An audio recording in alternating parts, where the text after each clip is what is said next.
teman-teman, welcome back to my YouTube channel. Kembali lagi bersama aku, Revi Mariska. Dan di video kali ini aku bakal memberikan informasi mengenai format atau contoh dari SKTM, Surat Keterangan Tidak Mampu, yang mana yang bisa kita gunakan untuk mendaftar KIP kuliah tahun 2022 ini. Nah, by the way, bagaimana cara untuk meminta dari SKTM ini di lurah kalian atau di desa kalian? Untuk teman-teman yang berada di kota, itu mintanya ke kelurahan, yang mana biasanya kelurahan itu meminta dulu surat pengantar dari RT. Jadi teman-teman silakan minta dulu surat pengantar dari RT, dan kemudian teman-teman pergi ke lurah untuk membuat SKTM-nya.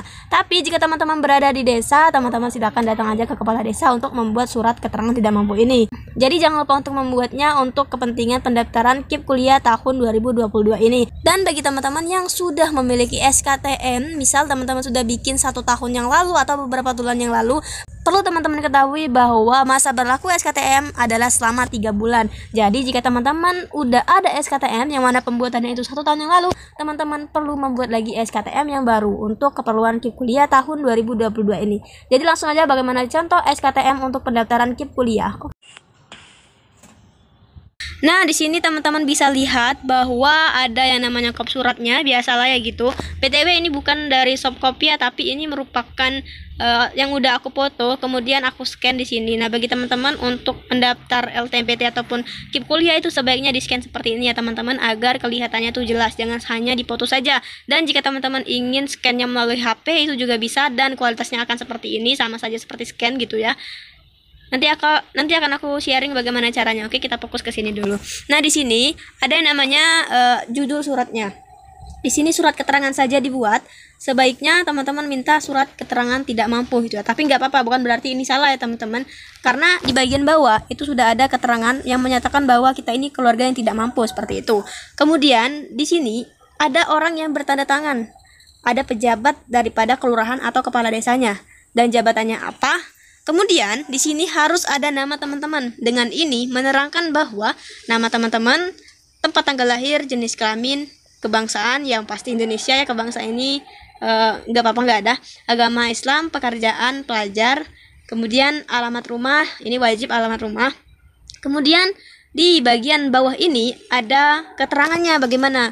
Nah, di sini kan seperti yang aku bilang di awal tadi, bahwa kita meminta surat pengantar dulu dari RT kita terkait untuk pembuatan SKTM ini. Jadi di sini ditulis berdasarkan surat pengantar ketua RT berapa, dari kelurahan apa dan kecamatan apa, nomornya, tanggalnya benar, yang bersangkutan berdomisili di RT tersebut dan kelurahan ini, dan benar namanya tersebut di atas termasuk keluarga kurang mampu atau keluarga yang miskin. Kemudian di sini ada keterangan lagi di bawah. Surat keterangan ini dikeluarkan guna yang bersangkutan melengkapi persyaratan mengurus kartu Indonesia Pintar. Nah, di bagian akhir ini di universitas nggak usah ditulis ya teman-teman, di universitasnya apa. Nah, biasanya orang lurah itu atau kepala desa itu langsung bikin aja gitu kan. Kemarin aku ditanya mau daftar di mana gitu kan, aku pikir itu cuma basa-basi aja kan, di universitas ini kataku. Tapi ternyata ditulisnya di bagian ini, persyaratan mengurus kartu Indonesia Pintar di Universitas Sriwijaya. Bukan seperti itu. Kita kan belum masuk di universitasnya. Kita langsung buat aja surat ini, surat keterangan ini dikeluarkan guna yang bersangkutan melengkapi persyaratan untuk mendapatkan kartu Indonesia Pintar kuliah. Gitu aja teman-teman. Dan di sini untuk universitasnya nggak usah ditulis. Dan di sini kan udah ada tanggalnya, 16 Februari 2021 kemarin ya teman-teman. Berarti ini udah lewat, itu nggak berlaku lagi SKTM ini. Dan yang paling penting juga di sini ada tanda tangan dari pemerintah. Teman-teman minta SKTM-nya, baik itu lurah teman-teman ataupun itu merupakan kepala desa.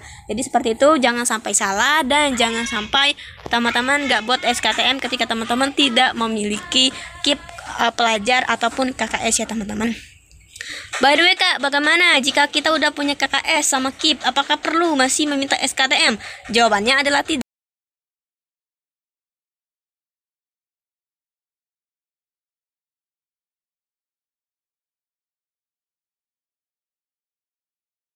Jika teman-teman sudah memiliki salah satu dari KIP pelajar atau KKS, teman-teman tidak usah lagi meminta SKTM. Namun, berdasarkan informasi dari teman aku dan pengalamannya, bahwa ketika dia diterima di suatu universitas dan dia diterima sebagai KIP kuliah, dia juga diminta untuk mengumpulkan format data ekonominya berupa SKTM, surat keterangan tidak mampu, yang didapatkannya dari kepala desanya. Jadi seperti itu ya teman-teman. Udah clear tentang permasalahan ini, dan untuk penjelasan contoh atau format daripada SKTM-nya mungkin sudah cukup jelas. Teman-teman bisa lihat gambaran-gambaran SKTM-nya. Ngomong-ngomong, di setiap daripada kelurahan ataupun kepala desa itu biasanya SKTM yang dikeluarkannya itu berbeda-beda, bentuk filenya berbeda-beda. Akan tetapi tujuannya sama dan kalimatnya juga hampir sama, yaitu bertujuan menyatakan bahwa nama yang disebutkan di atas adalah nama yang kurang mampu, tidak mampu ya teman-teman, tidak mampu atau masyarakat miskin, seperti itu. Jadi tidak apa-apa jika teman-teman melihat SKTM teman-temannya yang lain berbeda dengan yang punya teman-teman. Jadi itu no problem, karena tujuannya sama untuk menyatakan kita itu merupakan keluarga yang tidak mampu, seperti itu. Mungkin udah clear, udah jelas. Jika ada pertanyaan silahkan komen di kolom komentar, dan jangan lupa untuk like, komen, dan subscribe juga, dan share.